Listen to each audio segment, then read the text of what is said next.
Jai Bhim everyone. First of all, I like to express my inability because I cannot speak Malayalam, hence I will continue with English. I request everyone to bear with me. Whatever little you understand, you try to grasp for this. And I like to express my acknowledgements to Indian Union Muslim League and Muslim Students Federation and Muslim Youth League for having supported Justice for Rohit Vemla movement which started at University of Hyderabad, for having stood with us, for having given us a moral boost, and also for having reminded us the need for unity of Dalit and Muslim politics in this country to fight against draconian, authoritarian, autocratic, Brahminical, hegemonical Narendra Modi-led government. With this, today when I came here, right there I saw a banner seeking justice for Najib Ahmed. Who was Najib? Najib was one amongst us who was sitting like this, who went to a university to study in that university, pursuing sciences. But when he was assaulted, when he was attacked by ABVP goons, in that institution, in JNU, when he was branded as anti-national terrorist, and suddenly after the lynching of Najib by ABVP, the next day when he gets missed, there itself we get a serious signaling. What happened to Rajan in the very state of Kerala when he disappeared? The same has happened in JNU with Najib Ahmed, who has been missing since weeks in the capital of Delhi. And this reminds us of a horrific past that happened, horrific chain of events that happened in Gujarat. Now today, after Narendra Modi having come out from Gujarat to New Delhi, he started replicating Gujarat model at also New Delhi. His government started targeting Dalits, Adivasis, Muslims and minorities of this country. What happened to Rohit Vemla? What happened to those 7? Excuse me.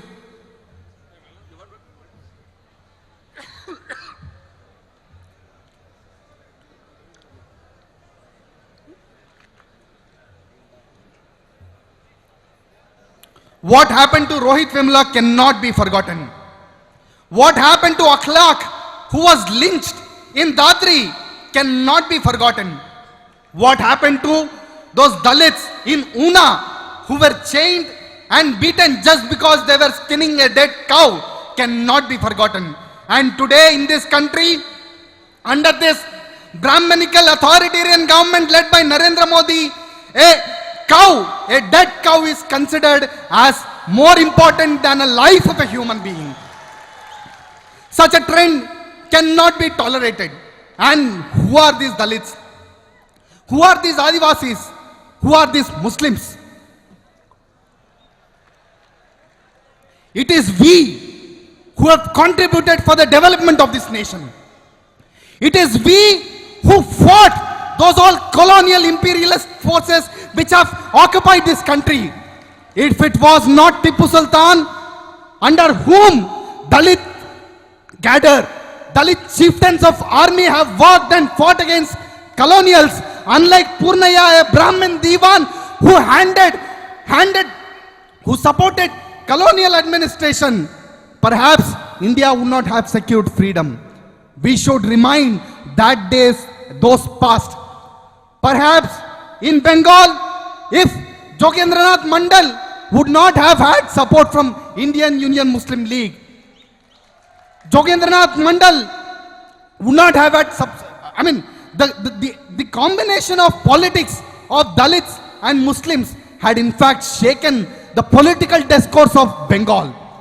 The combination of Dalits and Muslims has shaken the entire British army under the leadership of Tipu Sultan.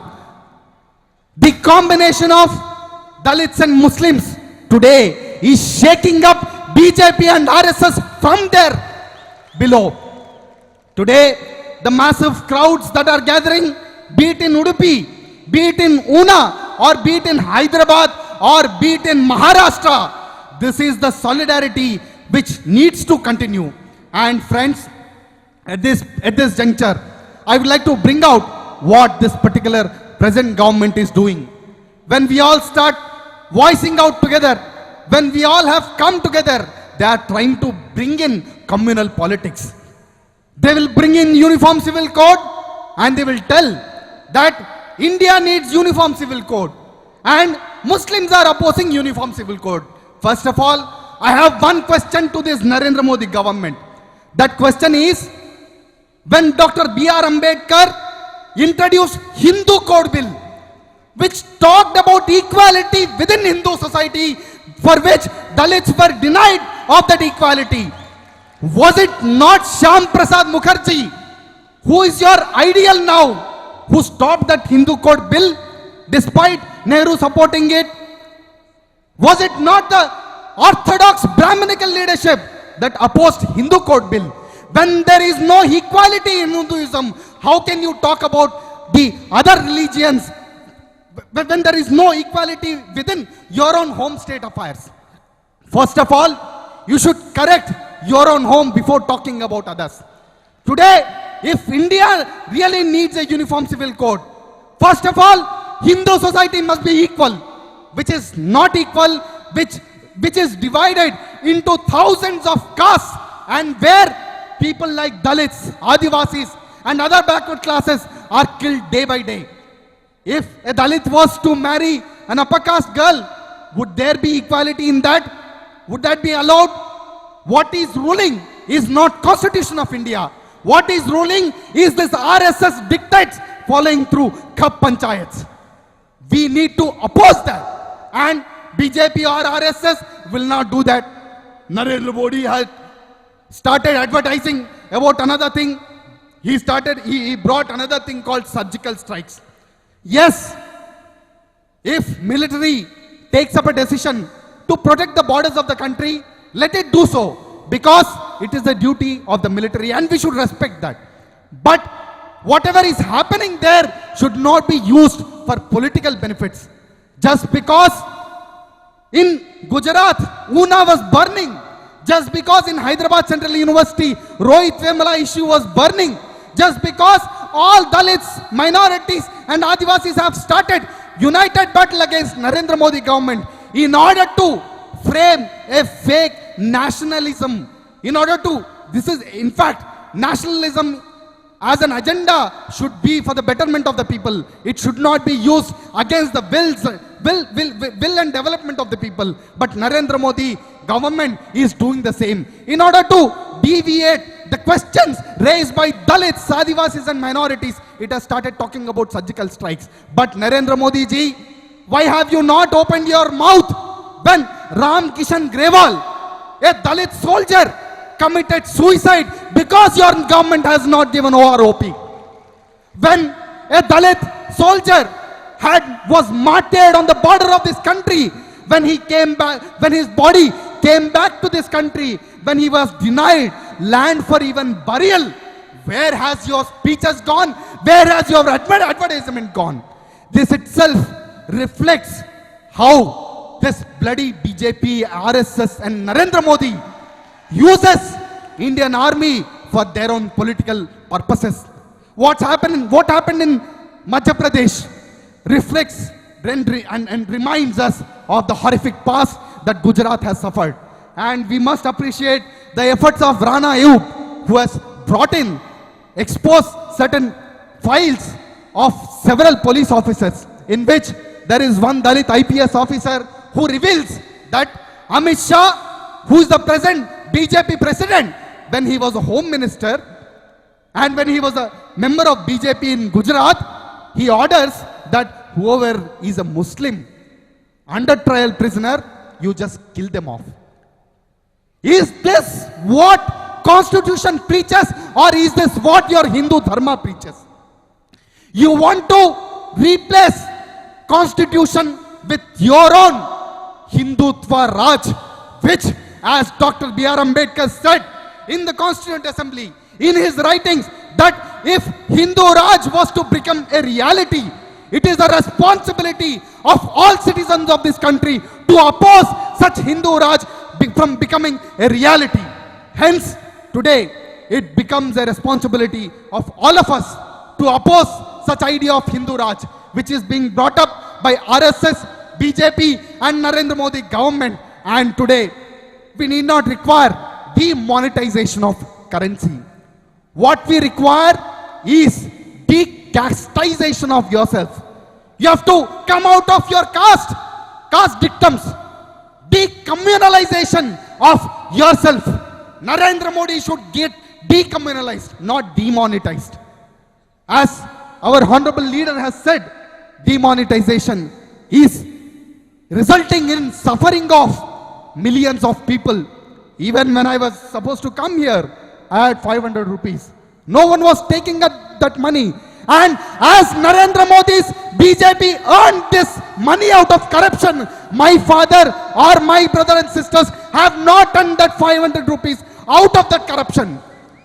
They have earned it by their daily labor, and you are snatching that money. And in Bengal, what happened?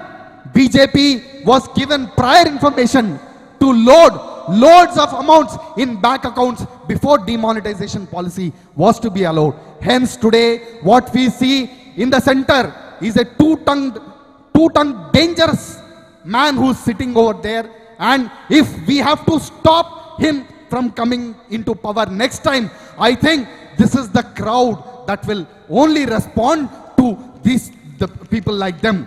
This is the crowd which can only hear the cries of Najib's mother, who's telling, I want my son back, I want to see him.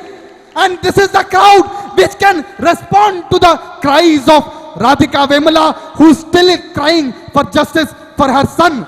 And this is the crowd which can respond to the cries of the victims of Gujarat violence, of Akhlaq's son, of those encountered, 7 members encountered, whoever encountered their families, and all those who are being arrested and kept as under trial prisoners in jails where Dalit, Muslims and Adivasis alone account for 57%. Hence today, if any group of people can talk about justice, liberty and equality, it is only Dalits, Adivasis and Muslims who dream about these principles. With this, I'd like to sincerely acknowledge Muslim League and Muslim Students Front and Muslim Youth League for bringing up this tag slogan of Dalit Muslim unity, and Dalit Muslim unity can only defeat RSS, BJP and Narendra Modi.